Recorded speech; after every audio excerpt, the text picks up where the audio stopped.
Welcome to the deep dive. Today, we're jumping into some really critical reports you sent over about cluster munitions, some significant developments recently.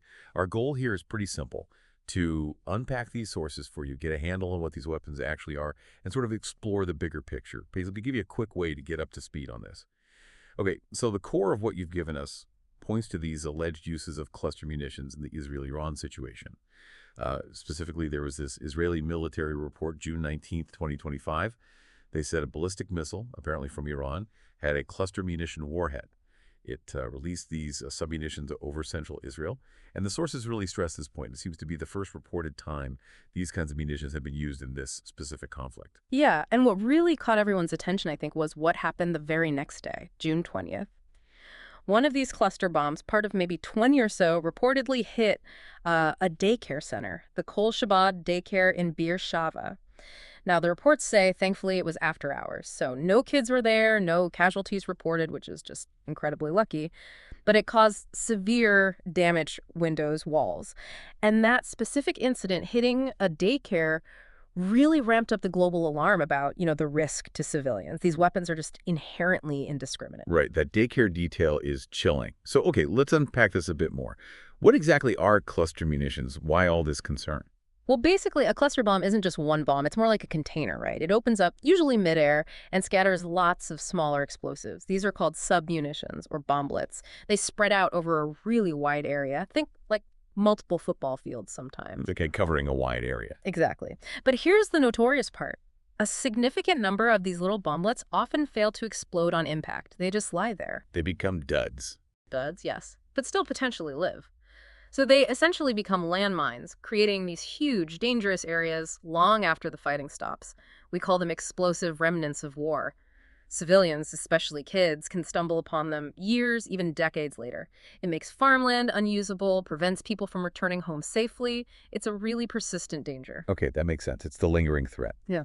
So, given how dangerous and indiscriminate they seem, what's the legal situation? Is there international law on this?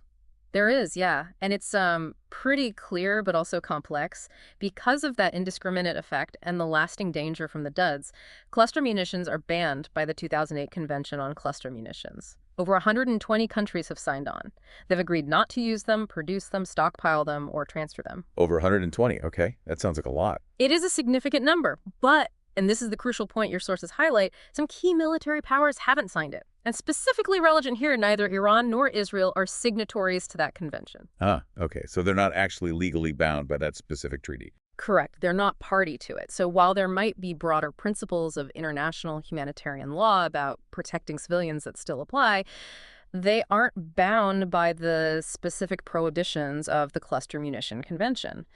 And this, raises really difficult questions about accountability when these weapons are used, especially in ongoing conflicts like this one. Right. That really connects the dots. So when you look at these recent incidents, the nature of the weapon itself and this sort of gap in the legal framework, what are the main concerns jumping out from the sources you read, the big takeaways for you, the listener? Well, the sources really hammer home a few key things. First, the indiscriminate nature. These things just can't distinguish between a military target and a civilian home or a school, like that daycare center. Second, it's that long-term contamination. The unexploded ordnance, the ERW problem we mentioned. It puts civilians at risk long after any immediate conflict ends, hindering recovery.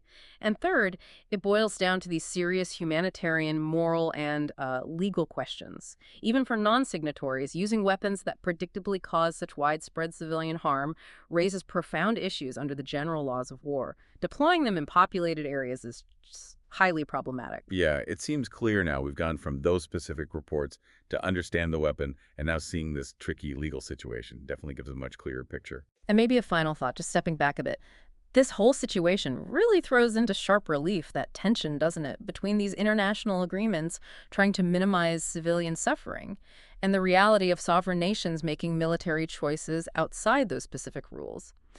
It makes you wonder, what does this mean for protecting non-combatants in future conflicts?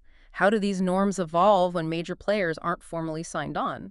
Something to think about. That's a powerful point to leave things on. Thanks for joining us on this deep dive, digging into some really complex but important information.